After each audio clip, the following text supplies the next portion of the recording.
Okay people, good morning to all of you sir, very good morning.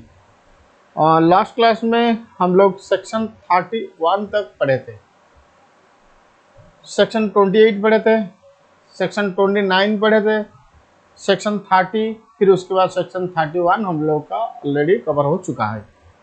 आज के class में सबसे important section हम डिस्कशन करेंगे, डेप्रिसिएशन, सेक्शन 32 यानी डेप्रिसिएशन। तो चलिए फटाफट मेरे साथ साथ लिखिए सेक्शन 32। बेटा नाम क्या है सेक्शन 32 का? सर सेक्शन 32 का नाम है डेप्रिसिएशन।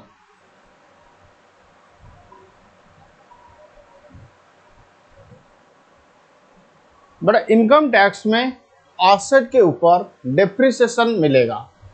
इसका मतलब जब तुम पीजीबीपी कंप्यूट करोगे तो डेप्रिसिएशन माइनस करना पड़ेगा। सर क्यों? बेटा डेप्रिसिएशन एक खर्चा है। हाँ देखो, तुम्हारा इनकम के ऊपर टैक्स लगेगा, तो इनकम कैसे आएगा? Sale minus expenses. अच्छा, ये इनकम को तुम प्रॉफिट बोल सकते हो, तो प्रॉफिट के ऊपर तुम्हें टैक्स देना पड़ता है। प्रॉफिट के ऊपर तुम्हें टैक्स देना पड़ता है, तो प्रॉफिट कैसे निकलेगा? सर सेल्स से अगर हम लोग एक्सपेंसेस माइनस करेंगे तो प्रॉफिट निकलेगा। ये जो एक्सपेंसेस है ना, ये अलाउड एक्सपेंसेस माइनस होगा, तो अलाउड एक्सपेंसेस के अंदर आता है डेप्रिसिएशन। यानी डेप्रिसिएशन एक अलाउड एक्सपेंसेस इनकम टैक्स में। सर कितना डेप्रिसिएशन अलाउड? बेटा ये तो सेक्शन 32 पढ़ने के बाद हमें पता चलेगा कि कितना डेप्रिसिएशन अलाउड है, लेकिन डेप्रिसिएशन हम सेक्शन 32 के हिसाब से कंप्यूट करेंगे, तो सेक्शन 32 के हिसाब से जो डेप्रिसिएशन आएगा वो इनकम टैक्स में एक्सपेंसेस के रूप में डिडक्शन मिल जाएगा। तो चलिए फटाफट मेरे साथ साथ नोट्स लिखिए, इस सेक्शन 32 यानी डेप्रिसिएशन का notes.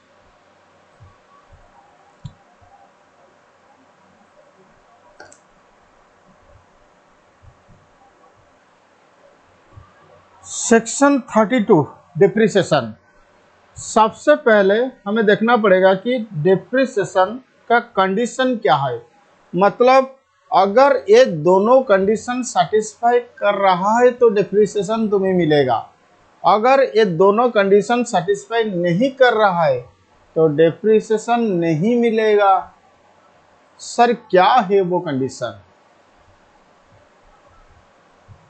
assessee must be owner of such asset। मतलब जिस एसेट के ऊपर तुम डेप्रिसिएशन क्लेम करना चाहते हो वो एसेट तुम्हारा होना चाहिए। तुम कौन हो? सर मैं हूं assessee। तो assessee must be the owner of such asset. अच्छा सर दूसरा कंडीशन क्या है? assets should be used for the purpose of business or profession। अगर asset बिजनेस प्रोफेशन के लिए यूज नहीं हुआ है तो डेप्रिसिएशन नहीं मिलेगा।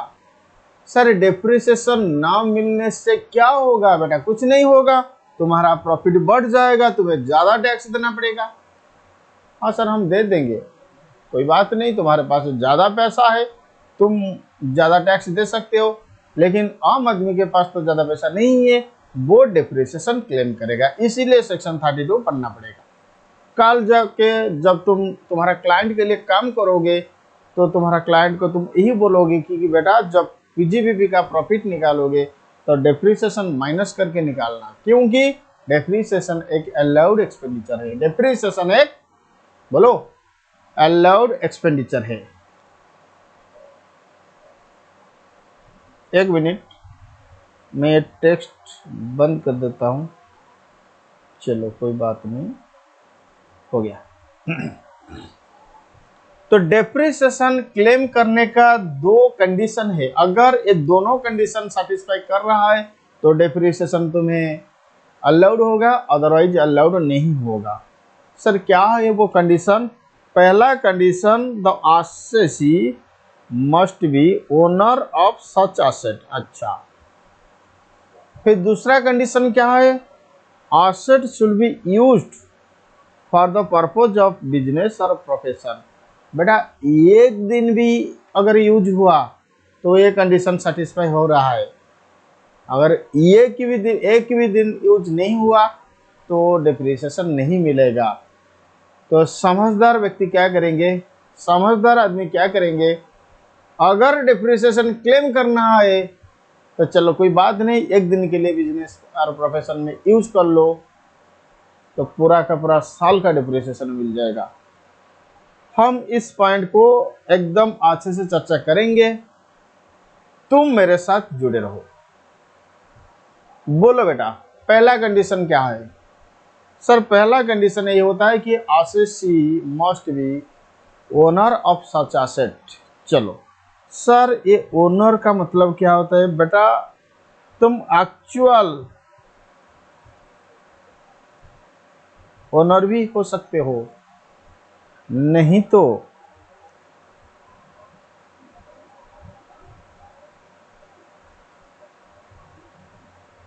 बेनिफिशियल ओनर भी हो सकते हो।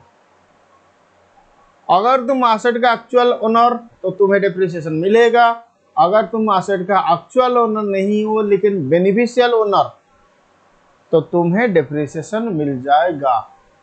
सर ओ सर ये बात समझ में नहीं आ रहा है। हाँ एक्चुअल ओनर तो समझ में आ गया, लेकिन बेनिफिशियल ओनर का मतलब क्या होता है। चलो मैं तुम्हें एग्जाम्पल के साथ बताता हूं कि ये बेनिफिशियल ओनर का मतलब क्या होता है। चलो मैं थोड़ा सेक्शन 30 को और एक बार देखना चाहता हूं, क्या मैं देख सकता हूं। हाँ अगर तुम परमिशन दोगे तो मैं देखूंगा ना, अगर तुम परमिशन नहीं दोगे तो मैं नहीं देखूंगा। हाँ सर परमिशन ग्रांटेड है, आप देख सकते हैं। चलो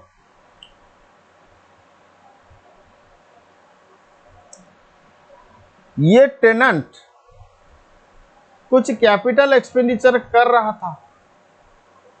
हाँ टेनेंट अगर रेंट देगा तो अलाउड, टेनेंट अगर रेट्स एंड टैक्सेस देगा तो भी अलाउड, टेनेंट अगर इंश्योरेंस प्रीमियम पेमेंट करेगा तो भी अलाउड, टेनेंट अगर कैपिटल एक्सपेंडिचर करेगा तो ये नॉट अलाउड। चलो ठीक है कैपिटल एक्सपेंडिचर नॉट अलाउड हुआ था या डिसअलाउड हुआ था, कोई बात नहीं। यहाँ पे हम लोग लिखे थे कि ये कॉस्ट ऑफ एसेट के साथ जुड़ जाएगा, इसके ऊपर डेप्रिसिएशन मिलेगा। हाँ अब देखो ये टेनेंट, ये बिल्डिंग किसका, बेटा बिल्डिंग का मैं टेनेंट हूं, बिल्डिंग थोड़ी ना मेरा, बिल्डिंग ओनर का, लेकिन मैं टेनेंट हूं।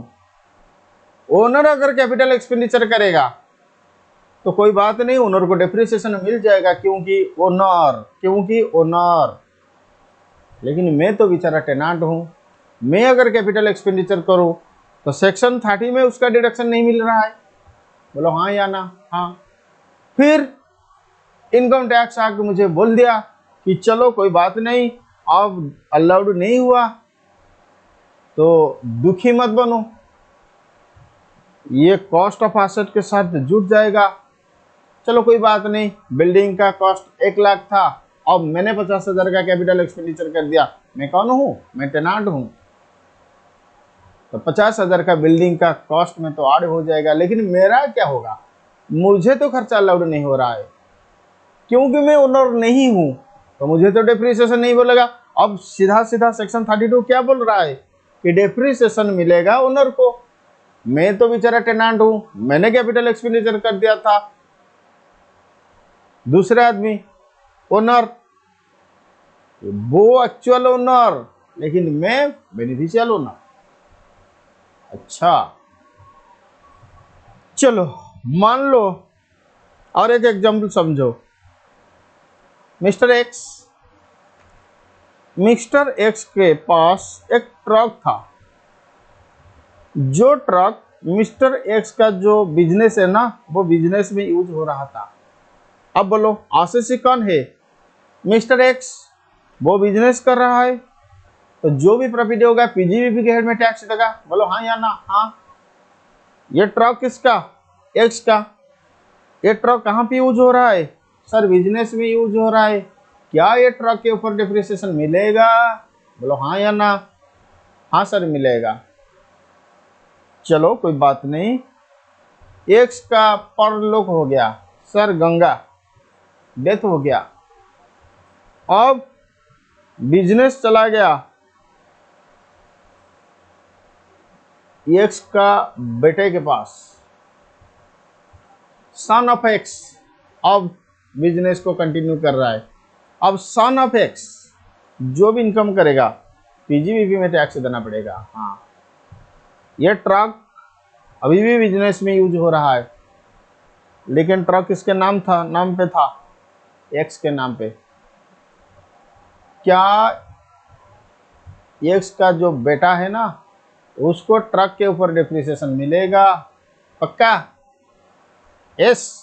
हाँ सर मिल जाएगा। कैसे? एक्स तो ओनर नहीं है sir, x beneficial owner. Sir x beneficial owner. चलो और एक एग्जांपल में समझाता हूं, तुम समझने के लिए कोशिश करो। मान लो मिस्टर वाई बिजनेस कर रहा है, एलपीजी का बिजनेस कर रहा है। सर आप तो एलपीजी का बिजनेस कर रहे हैं। हाँ चलो, मैं मिस्टर वाई सिलेंडर कस्टमर को डिलीवर करने के लिए, फिर रिटर्न लेने के लिए मुझे गाड़ी का ज़रूरत होता है। मेरे पास गाड़ी नहीं था, मैंने भाड़े पे ले रखा था गाड़ी। अब सोच रहा हूँ कि ज़्यादा भाड़ा पड़ रहा, मतलब देना पड़ता है, मैं एक गाड़ी खरीद लूँ। चलो, मैंने OLX सर्च किया। जिंदगी में मैंने कभी भी नया गाड़ी क्या नहीं खरीदा हूँ आज तक। जितना भी गाड़ी मैंने खरीदा हूँ सब OLX। तो OLX मेरे लिए OLX। चलो मैंने OLX सर्च किया, एक गाड़ी मिल गया मुझे। मैंने उसको 50,000 दे के खरीद लिया। अब मेरे बिजनेस में यूज कर रहा हूँ। सर गाड़ी किससे खरीदा? Mister Z. चलो, अब गाड़ी मैं यूज कर रहा हूँ मेरे बिजनेस में, लेकिन वो गाड़ी किसके नाम पे रजिस्टर्ड है? Mister Z. सर एक काम कीजिए, आप ओनरशिप ट्रांसफ़र करवा दीजिए। बेटा ये मेरे मर्जी, मैं ओनरशिप ट्रांसफ़र करूँगा या नहीं करूँगा वो मेरे ऊपर डिपेंड करता है, लेकिन गाड़ी तो मेरे बिजनेस में यूज हो रहा है ना। अब गाड़ी के वजह से मेरा प्रॉफिट बढ़ेगा, क्योंकि खुद का गाड़ी ना। हाँ, अगर प्रॉफिट बढ़ रहा है, मैंने गाड़ी खरीदा बिजनेस के लिए, तो ये गाड़ी के वजह से प्रॉफिट बढ़ रहा है। अगर गवर्नमेंट ज़्यादा प्रॉफिट के ऊपर टैक्स लेना चाहता है, क्या वो गाड़ी के ऊपर वो मुझे डिप्रिसिएशन देना है या नहीं देना है? सर देना है। मेरे नाम पे गाड़ी नहीं है तो क्या हुआ? गाड़ी तो मेरे बिजनेस में यूज हो रहा है ना। किसके नाम पे गाड़ी? Mister Z. चलो ओनरशिप भी ट्रांसफर करते करते ईयर खत्म हो गया। क्या इनकम टैक्स एक्ट बोलेगा या ऑफिसर बोलेगा कि तुम ओनरशिप ट्रांसफर नहीं किए हो, तुम्हें डिप्रिसिएशन नहीं मिलेगा? हाँ वो बोल सकता है, लेकिन अगर ऐसा बोलेगा तो वो इनजस्टिस होगा, यह अच्छा बात नहीं है ऐसा बोलना। असेसिंग ऑफिसर अगर ऐसा बोलेगा तो देश आगे नहीं जा पाएगा। लोग बोलेंगे कि चलो बिजनेस में गाड़ी को बाद में यूज करेंगे, पहले ओनरशिप ट्रांसफर करा लो। अगर ओनरशिप ट्रांसफर नहीं हो रहा है तो बिजनेस में गाड़ी को मत यूज करो, चाहे बिजनेस बंद हो जाए। सर ऐसा नहीं होना चाहिए। ओनरशिप आज तक ट्रांसफर नहीं हुआ है तो क्या हुआ? गाड़ी तो बिजनेस में यूज हो रहा है ना। अगर यहाँ पे बेनिफिशियल ओनर को इंक्लूड नहीं किया जाएगा तो ये सारे सिचुएशन में हमें डिप्रिसिएशन नहीं मिलेगा। तो इसीलिए जब सेक्शन 32 ड्राफ्ट किया हुआ है, यहाँ पे बेनिफिशियल ओनर इंक्लूड किया गया है। चलो अब बोलो, डेप्रिसिएशन क्लेम करने का 2 कंडीशन था, बोलो हाँ या ना। डेप्रिसिएशन क्लेम करने का 2 कंडीशन था, बोलो हाँ या ना। कंडीशन 1, फटाफट मेरे साथ साथ बोलो। कंडीशन 1 क्या है? Sir, assessee must be owner of the asset. Condition 2 क्या है? Sir, asset must be use for the purpose of business और प्रोफेशन। ये जो यूज्ड हुआ है ना, यूज्ड लिखा हुआ है, यहाँ पे लिखो एक्टिव यूज होगा तो चलेगा, पासिव यूज होगा तो चलेगा,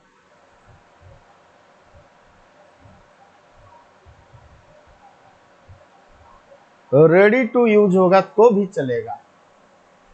सर, ये एक्टिव यूज क्या है, पासिव यूज क्या है और रेडी टू यूज क्या है?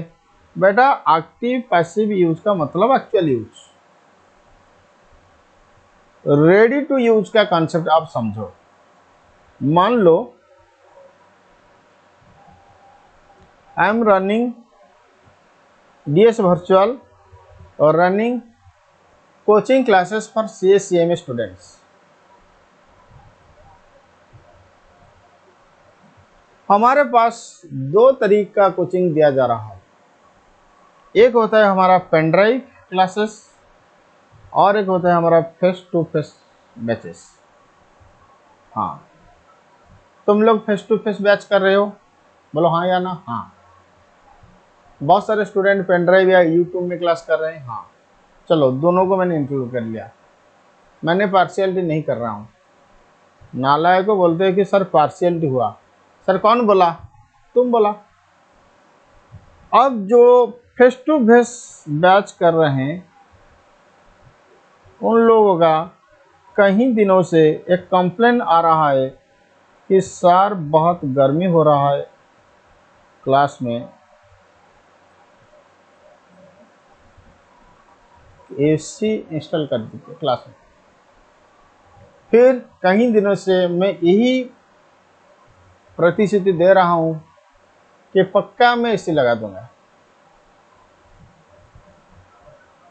अब वो प्रॉब्लम सॉल्व हो चुका है, मैंने AC लगा चुका हूं मेरे क्लास में, ठीक है। लेकिन वो AC लगा हुआ है, 2 AC लगा हुआ है, एक नहीं। सर सच में? हाँ, तुम कल आके मेरा सेंटर विजिट करो, तुम्हें पता चलेगा कि AC लगा हुआ है या नहीं लगा हुआ। सर 2 AC क्यों लगे हुए हैं?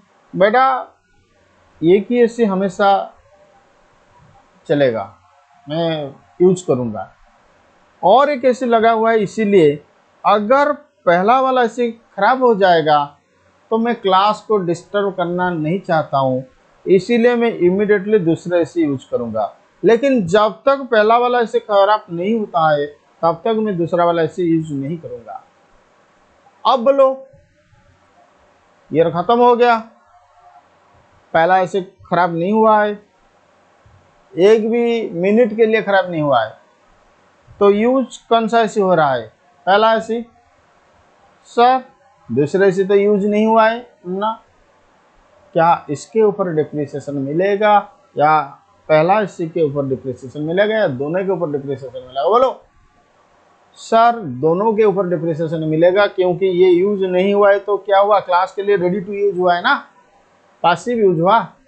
तो एक्टिव यूज होने से भी चलेगा, पासिव यूज होने से भी चलेगा। बोलो, कंडीशन समझ में आ गया? कुछ इंपॉर्टेंट नोट्स हम लिखेंगे। अच्छा, ये इसको तुम कॉपी कर लिया ना? नहीं सर, हम कॉपी नहीं किए। बट अगर कॉपी नहीं हुआ है तो एक काम करो, वीडियो को थोड़ा सा पीछे ले चलो, फिर वीडियो पॉज करके इसको नोट्स करो। मैं नहीं रुकूंगा तुम्हारे लिए। अब कुछ इंपॉर्टेंट नोट्स मेरे साथ साथ लिखो। लिखो in case of lease. Sir lease का मतलब क्या होता है? तुम्हारा असेट, तुम्हारे और मेरे बीच में एक एग्रीमेंट हुआ कि मैं इसको यूज करूंगा, तुम्हें हर साल लीज रेंट दे दूंगा। थोड़ा लॉन्ग पीरियड के लिए एग्रीमेंट हुआ है, इसीलिए इसको लीज कहते हैं। तो इन केस ऑफ लीज, अब बोलो डेप्रिसिएशन किसको मिलेगा? एसेट तुम्हारा, मैं यूज कर रहा हूं, मैं तुम्हें भाड़ा दे रहा हूं। बोलो डेप्रिसिएशन किसको मिलेगा? जो एसेट दे रहा है उसको लेसर कहते हैं, जो एसेट यूज कर रहा है उसको लेसी कहते हैं। मान लो कि तुम्हारे पास तुम्हारा एसेट तुम मुझे लीज में दे दिया, तो मैं लेसी हो जाऊंगा, तुम लेसर हो जाओगे। तो इन केस ऑफ लीज कमा depreciation is always claimed by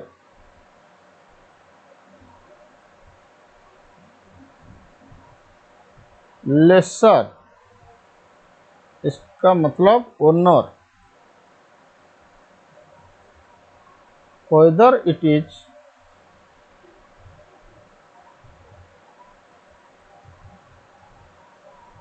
operating lease or financial lease, whether it is operating lease or financial lease. दूसरा नोट लिखो, याद है हायर परचेज वाला चैप्टर? हायर परचेज में क्या होता था? मान लो तुम हायर वेंडर, मैं हायर परचेजर। हायर वेंडर क्या कर रहा है ना, एक एसेट हायर में सेल कर रहा है। किसको? हायर परचेजर को। हायर परचेजर रेगुलर इंटरवल में इंस्टॉलमेंट पेमेंट करेगा। जब लास्ट इंस्टॉलमेंट पेमेंट करेगा तो उसके बाद ओनरशिप ट्रांसफर होगा।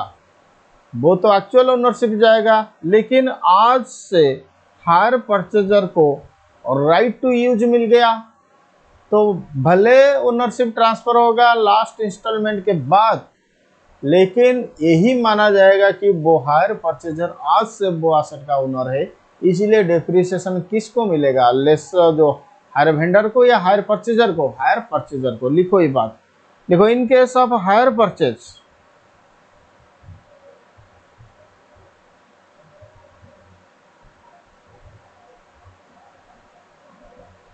in case of hire purchase, assessee gets the ownership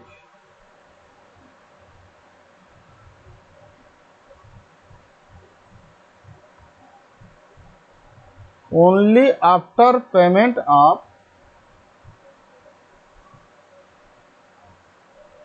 last installment, but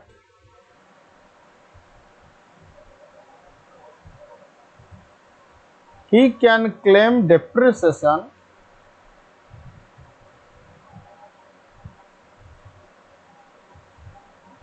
from beginning।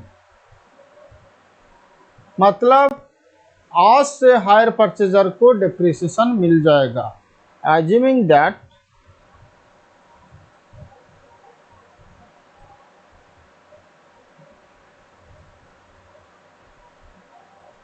the assessee is the owner from beginning।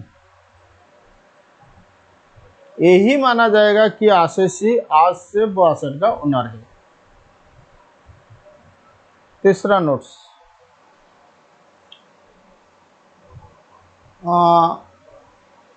चलो मैं एक सवाल पूछना चाहता हूं, क्या मैं पूछ सकता हूं? सर अजीब सा सवाल पूछ रहे हैं आप, आपको सवाल पूछना है, आप पूछ सकते हैं। अच्छा, डेप्रिसिएशन का कंडीशन क्या था?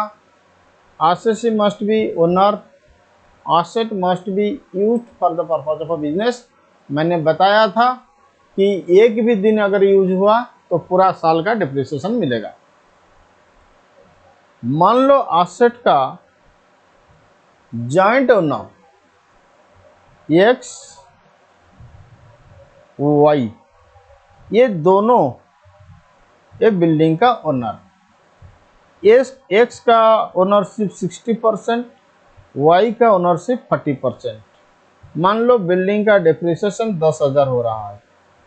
अब किसको मिलेगा, एक्स को मिलेगा या वाई को मिलेगा, या एक्स को 60% ऑफ डिप्रिसिएशन मिलेगा, वाई को 40% ऑफ डिप्रिसिएशन मिलेगा? कौन सा आंसर करेक्ट होगा? सर लास्ट आंसर करेक्ट होगा। एक्स को 60% मिलेगा, वाई को 40% मिलेगा। तो लिखो, in case of joint ownership the assessee shall be allowed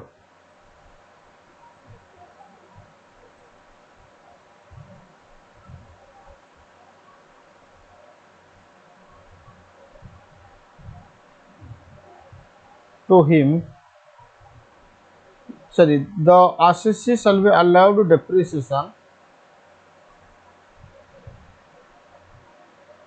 to the extent of his share in asset, to the extent of his share in asset।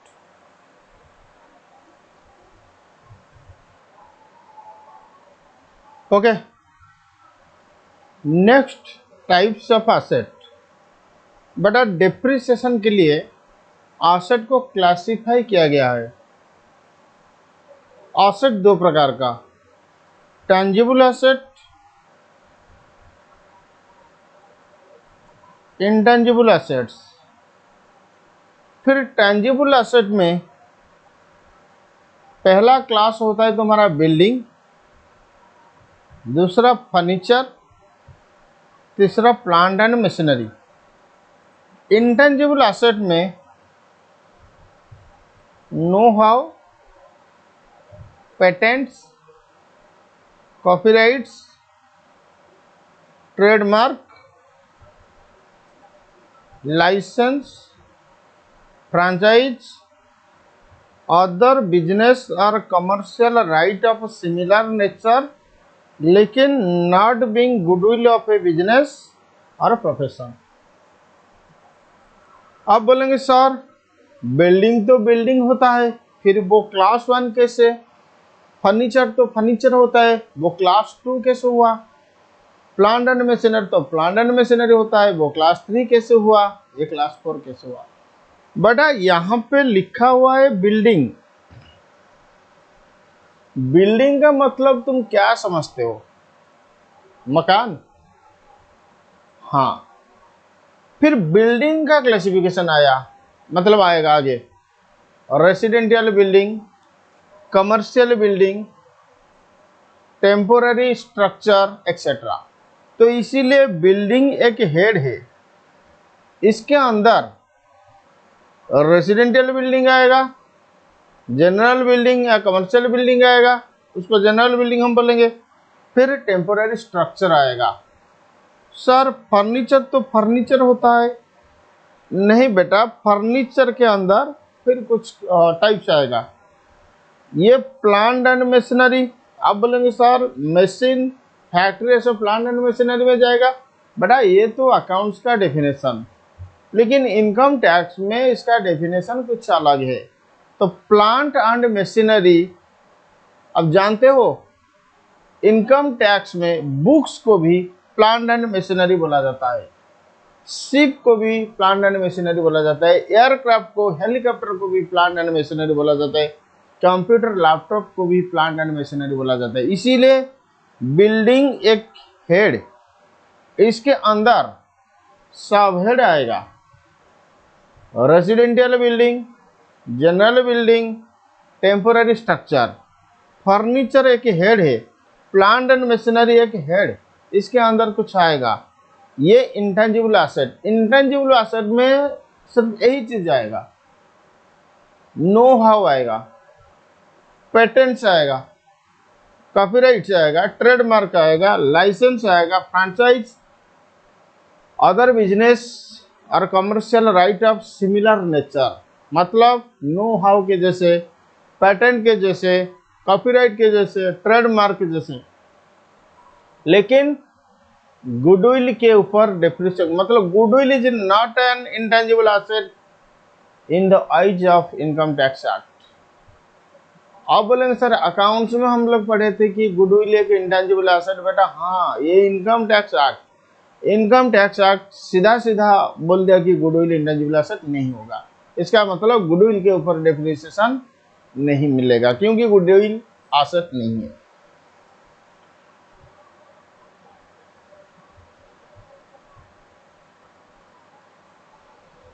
The next concept is basic concept for computation of depreciation। ये depreciation calculation करने के लिए हमें कुछ basic concept का जरूरत है। जैसे कि यही कह रहा हूं कि डेप्रिसिएशन हमेशा ब्लॉक ऑफ एसेट के लिए कंप्यूट किया जाएगा। अकाउंट्स में क्या होता था, मान लो ये मेरा प्लांट एंड मशीनरी, ये मेरा बिल्डिंग में 3 बिल्डिंग 1, बिल्डिंग 2, बिल्डिंग 3। तो अकाउंट्स में क्या होता था, बिल्डिंग 1 के लिए सेपरेट डिप्रिसिएशन कंप्यूटेशन होता था, बिल्डिंग 2 का सेपरेट डिप्रिसिएशन, बिल्डिंग 3 का सेपरेट डिप्रिसिएशन। लेकिन इनकम टैक्स एक्ट में सेपरेट एसेट के ऊपर डिप्रिसिएशन कंप्यूटेशन नहीं होगा। एक ब्लॉक बनेगा। सर ये ब्लॉक क्या होता है, मैं समझाऊंगा कि ब्लॉक क्या होता है। एक ब्लॉक बनेगा, ये ब्लॉक के लिए डिप्रिसिएशन कंप्यूटेशन होगा। ब्लॉक के अंदर मोर देन 1 एसेट आ सकता है। अच्छा, अभी इतना सा याद रखो कि इंडिविजुअल एसेट के ऊपर डिप्रिसिएशन, मतलब depreciation is not computed on individual asset basis but depreciation is computed on block of asset basis।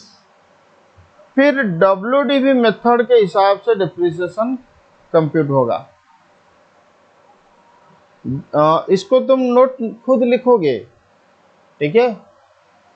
Basic concept for computation of depreciation. Depreciation is computed for block of asset, depreciation is computed on WDV method। लेकिन however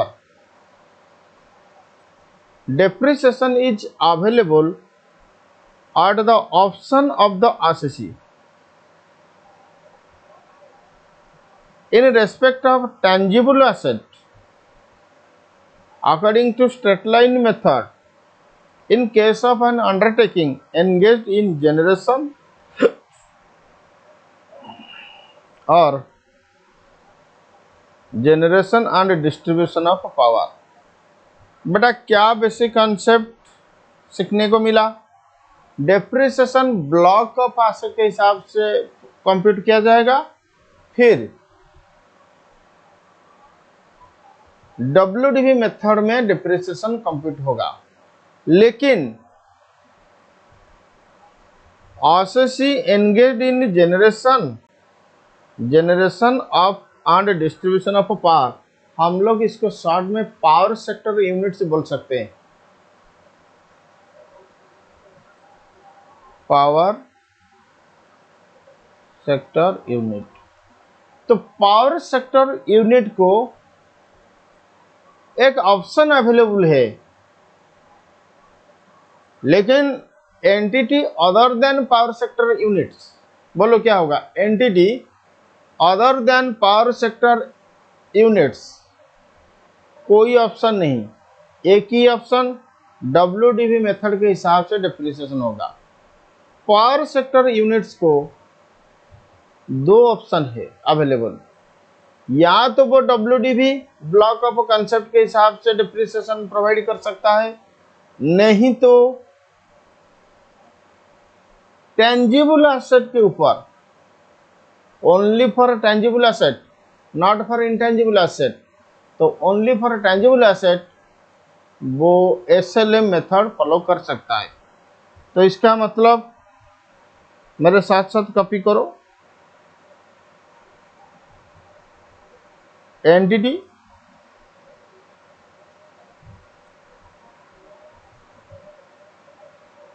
चलो power sector, other. अगर other होगा tangible के लिए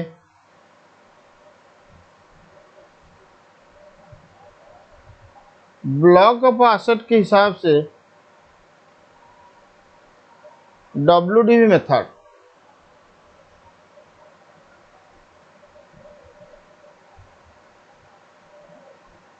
intangible के लिए भी block of asset WDV। और power sector unit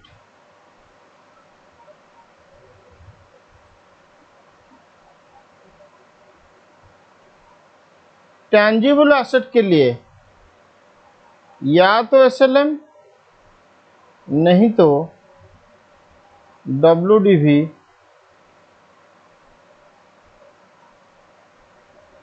block of asset. बेटा SLM के लिए ब्लॉक ऑफ एसेट फॉलो क्या नहीं किया जाएगा।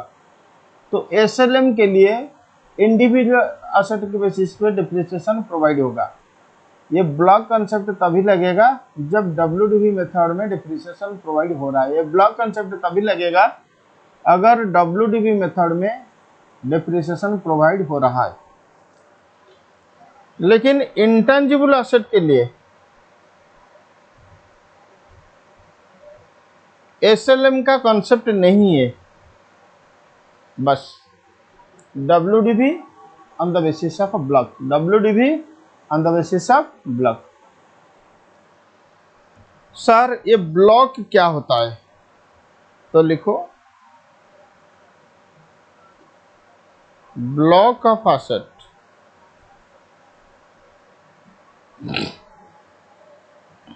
बेटा ब्लॉक का मतलब group of assets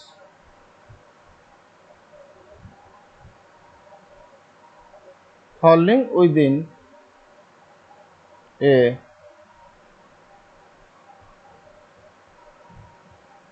class of assets।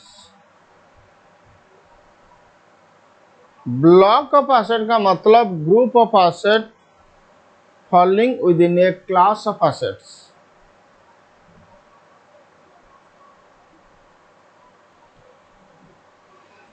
अब देखो ब्लॉक ऑफ एसेट, बेटा ब्लॉक का मतलब होता है group of asset with in the same class in respect of which same rate of depreciation is followed. मान लो, चलो मैं एग्जांपल के साथ समझाता हूं, इसको कॉपी मत करो। मेरे पास फर्नीचर 1, फर्नीचर 2, फर्नीचर 3, फर्नीचर 4। तो ये सेम क्लास का एसेट क्या था? फर्नीचर। मैंने ऑलरेडी डिस्कशन कर चुका हूं कि क्लास 1, क्लास 2, क्लास 3। क्लास 1 था बिल्डिंग, क्लास 2 था फर्नीचर, क्लास 3 था प्लांट एंड मशीनरी। चलो अच्छा नहीं, चलो ये फर्नीचर नहीं, मान लो कि ये building, building 1, building 2, building 3, building 4।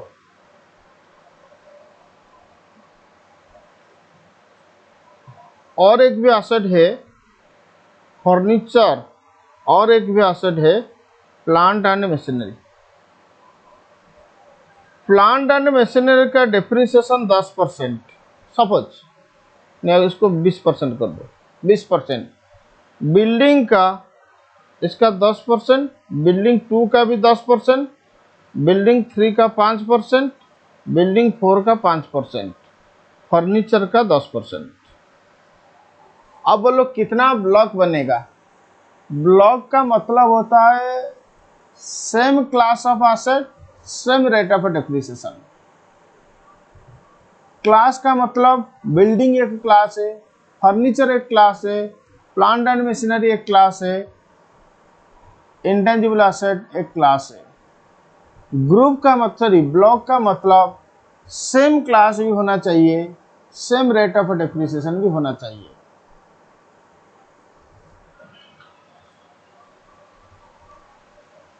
देखो ये बिल्डिंग 1, बिल्डिंग 2, बिल्डिंग 3, बिल्डिंग 4, ये बिल्डिंग क्लास का। फर्नीचर अलग क्लास, फर्नीचर एक क्लास था। प्लांट एंड मशीनरी अलग क्लास, प्लांट एंड मशीनरी एक क्लास था। अगर रेट ऑफ डेप्रिसिएशन सेम देखा जाए तो बिल्डिंग 1 का रेट ऑफ डेप्रिसिएशन 10%, बिल्डिंग 2 का डेप्रिसिएशन 10%, फर्नीचर का डेप्रिसिएशन 10%। क्या बिल्डिंग 1, बिल्डिंग 2, फर्नीचर 1 एक ब्लॉक बनेगा? बेटा फर्नीचर नहीं बनेगा। आप बोलेंगे सर क्यों? फर्नीचर का भी तो सेम रेट ऑफ डेप्रिसिएशन मतलब 10%। बेटा फर्नीचर बिल्डिंग क्लास का नहीं है। हाँ, बिल्डिंग क्लास में जिस जिस बिल्डिंग का समान रेट ऑफ डेप्रिसिएशन आएगा उसका एक ब्लॉक होगा। इसका मतलब B1 एंड B2 को लेकर एक ब्लॉक बनेगा, फिर B3, B4 को लेकर एक ब्लॉक बनेगा, फर्नीचर के लिए एक ब्लॉक बनेगा, प्लांट एंड मशीनरी के लिए एक ब्लॉक बनेगा। इसका मतलब 4 ब्लॉक होगा डेप्रिसिएशन जब कंप्यूट किया जाएगा। ब्लॉक 1 में बिल्डिंग 1, बिल्डिंग 2 आएगा जिसका रेट ऑफ डेप्रिसिएशन 10%। बेटा बिल्डिंग 1, बिल्डिंग 2 सेम क्लास का, बिल्डिंग क्लास का, ये दोनों का भी same rate of depreciation. Building 3, building 4 building class का मतलब सेम क्लास का, फिर ये दोनों का same rate of depreciation 5%, 5%। Furniture अलग क्लास है, इसका 10%, वो फर्नीचर का एक ब्लॉक बनेगा, प्लांट एंड मशीनरी का एक ब्लॉक बनेगा। तो अब लिखो सर, वो एग्जाम्पल नहीं लिखेंगे, अभी नहीं लिखोगे, अब यहां से लिखो, फटाफट लिखो।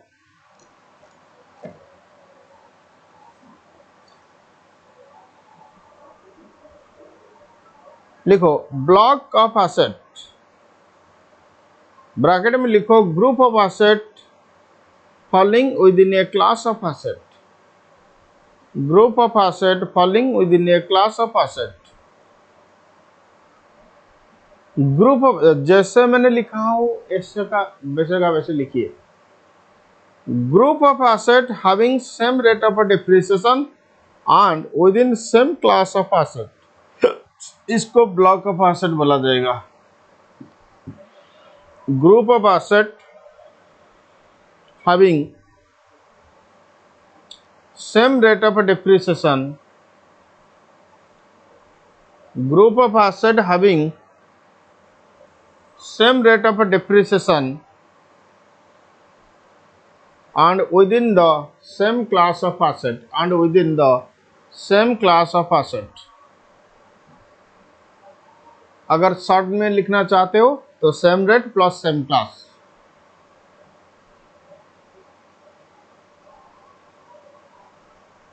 बेटा कॉलेज में सारे स्टूडेंट्स तो यूनिफॉर्म पहन के आते हैं, इसका मतलब सारे स्टूडेंट का सेम यूनिफॉर्म। लेकिन तुम्हारा दोस्त कौन बन सकता है? जो तुम्हारा क्लास का। मेरे जैसे यूनिफॉर्म पहनने से मेरा दोस्त नहीं बन जाएगा, मेरा जैसे यूनिफॉर्म भी पहनना चाहिए प्लस मेरा क्लास का भी होना चाहिए। बात समझ में आया? हाँ। लेकिन सर जब मैं बीकॉम का सेकेंड ईयर था, फर्स्ट ईयर बीकॉम स्टूडेंट तो मेरा दोस्त था। बेटा ज़्यादा मत सोचो, अगर सोचना है तो इनकम टैक्स प्रोविजन के बारे में सोचो।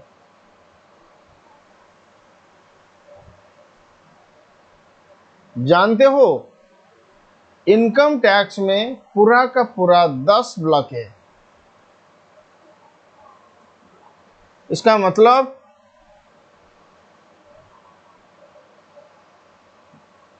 आई थिंक वीडियो थोड़ा सा हैंग हो गया, लैपटॉप अपडेट ले रहा है, हो जाएगा, तुम चिंता मत करो।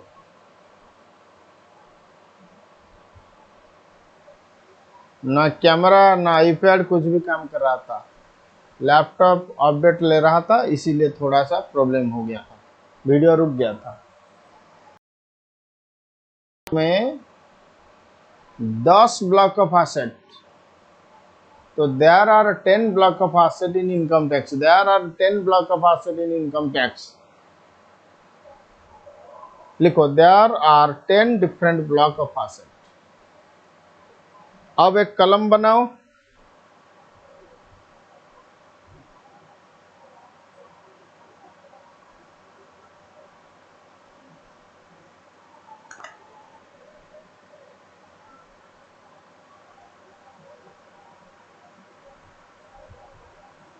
Block number, nature of asset, rate of depreciation. बेटा बिल्डिंग का 3 ब्लॉक, बिल्डिंग का 3 block, there are 3 block for building. Block 1 residential building other than hotel and boarding house. Residential building का मतलब जहां लोग रहते हैं उसको कहते हैं रेसिडेंशियल बिल्डिंग। होटल में तो लोग रहते हैं, लेकिन वो रेसिडेंशियल बिल्डिंग नहीं है, क्योंकि होटल एक कमर्शियल ऑर्गेनाइजेशन। बोर्डिंग बस वही लॉज होटल एक्सेट्रा। तो रेसिडेंशियल बिल्डिंग के ऊपर 5% का रेट ऑफ डेप्रिसिएशन लगेगा, और रेसिडेंशियल बिल्डिंग के ऊपर 5% डिप्रिसिएशन लगेगा। लेकिन रेसिडेंशियल बिल्डिंग का मतलब जहां लोग रहते हैं। मान लो कि मेरा एक फैक्ट्री है जहां पे मशीन बैठा हुआ है, जहां पे मशीन इंस्टॉल हुआ है, वो बिल्डिंग अलग। जहां मेरा एम्प्लॉय रहते हैं वो बिल्डिंग अलग। जहां मेरा एम्प्लॉय रहते हैं वो रेसिडेंशियल बिल्डिंग, वो बिल्डिंग के ऊपर मुझे 5% का डिप्रिसिएशन लगेगा। जहां मेरा मशीन इंस्टॉल हुआ है वो मेरा फैक्ट्री बिल्डिंग, उसके ऊपर 10% का डिप्रिसिएशन मिलेगा, क्योंकि वो बिल्डिंग ब्लॉक 2 में आएगा। तो ब्लॉक 2 में office building, factory building, godown building which are not mainly used for residential purpose, यहाँ पे होटल और बोर्डिंग हाउस आ जाएगा। यहाँ पे होटल और बोर्डिंग हाउस आ जाएगा जिसका रेट ऑफ डेप्रिसिएशन 10%, जिसका रेट ऑफ डेप्रिसिएशन 10%। अब बिल्डिंग का ब्लॉक 3 टेम्पोररी स्ट्रक्चर। मान लो कि मैंने वुडन का एक स्ट्रक्चर बनाया है, तो temporary structure such as wooden structure, इसके ऊपर 40% डिप्रिसिएशन रेट, इसके ऊपर 40% का डिप्रिसिएशन रेट। बेटा फर्नीचर का एक ही ब्लॉक बनेगा 10% वाला, any furniture fittings including electrical fittings. लेकिन बहुत इंपॉर्टेंट, प्लांट एंड मशीनरी का, प्लांट एंड मशीनरी का 5 ब्लॉक है। कुछ प्लांट एंड मशीनरी है जो ब्लॉक 5 में आएगा, 10% का रेट, सॉरी 15% का रेट। कुछ प्लांट एंड मशीनरी है जो ब्लॉक 6 में आएगा, जिसके ऊपर 20% का रेट। कुछ प्लांट एंड मशीनरी है जो ब्लॉक 7 में आएगा, 30% सॉरी 30% का रेट। कुछ प्लांट एंड मशीनरी ब्लॉक 8 40%। फिर कुछ plant and machinery block 9 45% of intangible asset block 10%, intangible asset block 10%.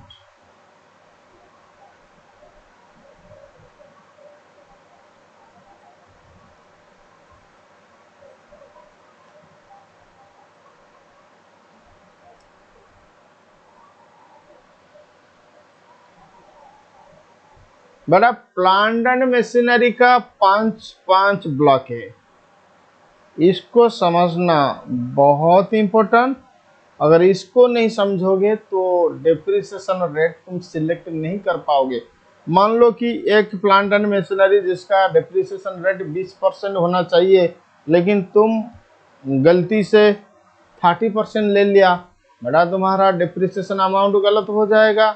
अगर डेप्रिसिएशन अमाउंट गलत होगा तो पीजीबीवी का प्रॉफिट भी गलत होगा, तो तुम्हारा मार्क कट जाएगा। तो इसीलिए कौन सा प्लांट एंड मशीनरी जो ब्लॉक 5 में आएगा, कौन सा प्लांट एंड मशीनरी जो ब्लॉक 6 में आएगा, कौन सा प्लांट एंड मशीनरी जो ब्लॉक 7 में आएगा, प्लांट एंड मशीनरी ब्लॉक 8 में आएगा, प्लांट एंड मशीनरी ब्लॉक 9 में आएगा।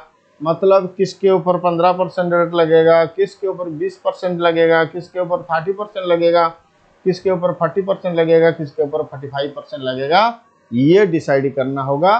तो अब हम लोग समझेंगे कि प्लांट एंड मशीनरी किसके ऊपर 15%, प्लांट एंड मशीनरी किसके ऊपर 20%, प्लांट एंड मशीनरी किसके ऊपर 30%, प्लांट एंड मशीनरी किसके ऊपर 40%, प्लांट एंड मशीनरी किसके ऊपर 45%।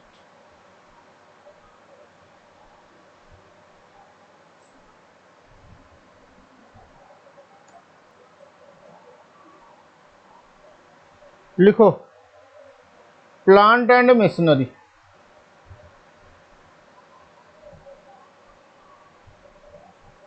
मैंने बोला था कि प्लांट एंड मशीनरी का 5 ब्लॉक होगा। हाँ, किसके ऊपर 15%, किसके ऊपर 20%, किसके ऊपर 30%, किसके ऊपर 40%, किसके ऊपर 45%।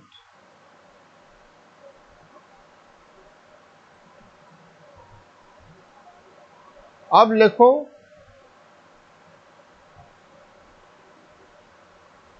मैंने प्लांट एंड मशीनरी का किसके ऊपर कितना परसेंट, उसका एक चार्ट बना के दे दिया। तो सबसे पहले आता है मोटर व्हीकल। ओके, तो मोटर व्हीकल का 2 केसेस, अगर वो यूज्ड हो रहा है in the business of running them on hire, मतलब ट्रांसपोर्ट बिजनेस, अगर आरसीसी मोटर व्हीकल को ट्रांसपोर्ट बिजनेस में यूज कर रहा है, used in a business of running them on hire. मान लो कि मेरा 15-20 ट्रक है, मैं ट्रांसपोर्ट बिजनेस कर रहा हूं, तो इसका मतलब मैं मेरा मोटर व्हीकल को भाड़े पे दे रहा हूं। अदर, मान लो कि मेरा एलपीजी का बिजनेस, मैं खुद का एलपीजी को मेरे ट्रक में कैरी कर रहा हूं, क्या वो मतलब मैंने ट्रक को भाड़े पे दे रहा हूं क्या? नहीं।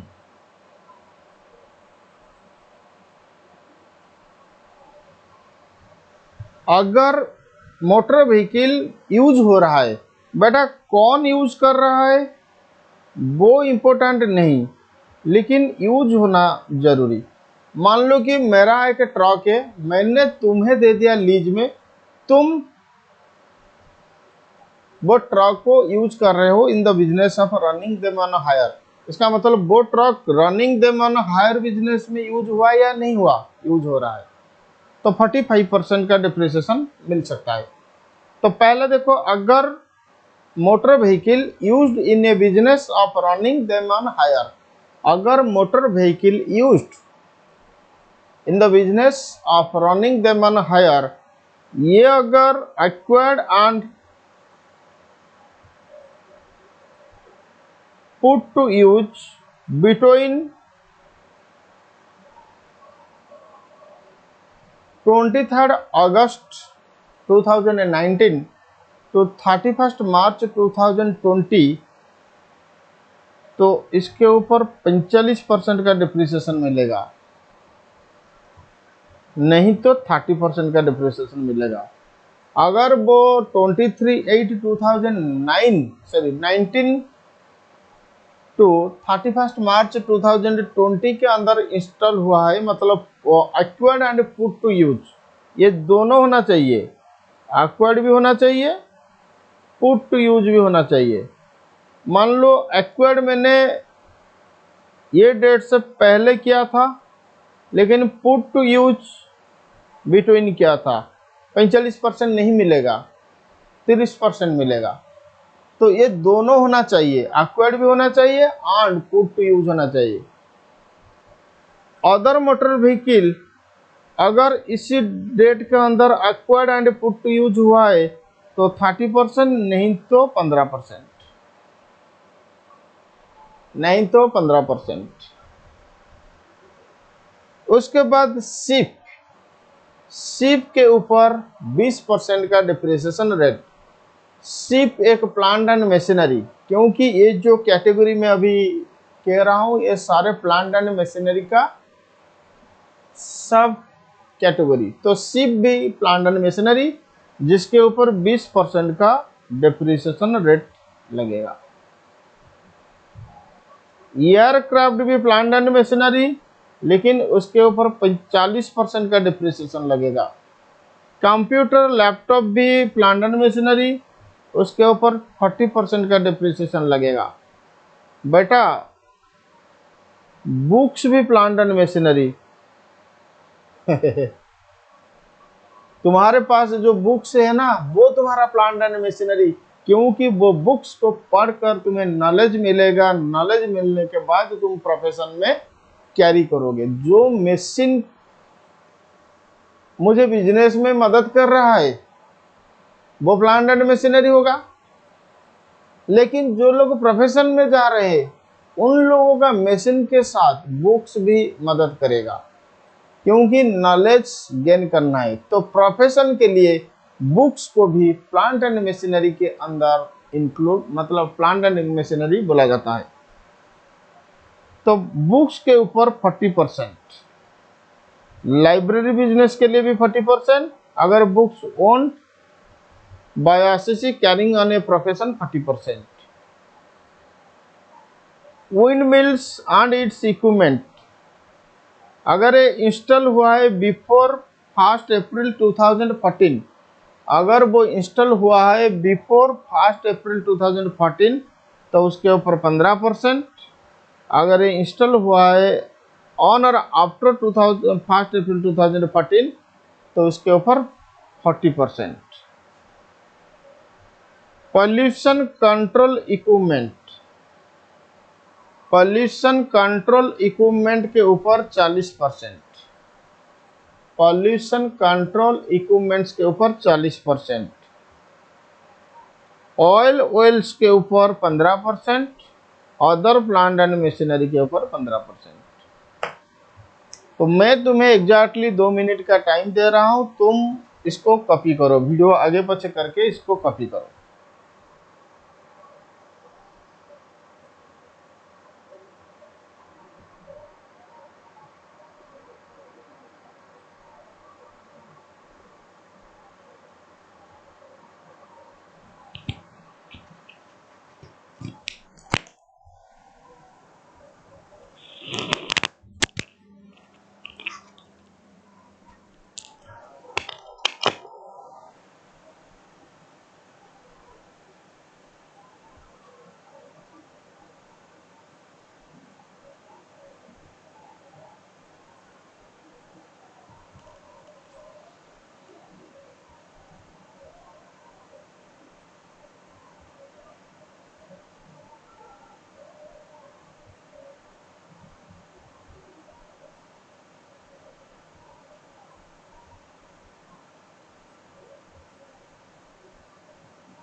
हो गया?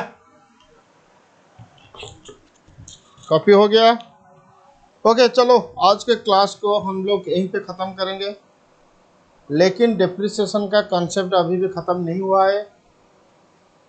नेक्स्ट क्लास में हम लोग सीखेंगे कि डिप्रिसिएशन कंप्यूटेशन का फॉर्मेट, फिर कुछ इम्पोर्टेंट केस स्टडी देखेंगे, फिर उसके बाद सेक्शन 32 कंप्लीट होगा, फिर उसके बाद हम दूसरे सेक्शन को मूव करेंगे।